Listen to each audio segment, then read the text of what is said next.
Hi friends, నేను మీ కేజీపల్లి అందాలు. మా పెరట్లో చెట్టుకు తగిన గాలి అంటారు కదా, అలాగే 2 అడుగుల అరటి చెట్టు మొక్క వేసింది. చూడండి ఎలా ఉంది. కేవలం 2 అడుగులే హైట్. 2 అడుగుల్లోనే దాని ఆ 2 అడుగుల శక్తి బుద్ధి ఎంత ఉందో అంతే మొగ్గేసింది. చూడండి చూడండి ఫ్రెండ్స్, చెట్టు ఉండేదంతా 2 అడుగులే. దాని శక్తి ఎంత ఉందో అంతే మొగ్గొచ్చి కాయలు వచ్చినాయి. రెండు రెండు చీపులు వచ్చినాయి.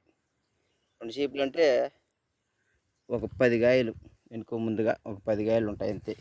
చూడండి ఫ్రెండ్స్, ఉతారుగా ఒక 2 అడుగులు లేకపోతే 3 అడుగులు ఉంటుంది అంతే చెట్టు. 2 నుండి 3 అడుగుల లోపే ఉంటుంది. ఈ వీడియో నీకు నచ్చినట్లయితే లైక్ అండ్ షేర్, సబ్స్క్రైబ్.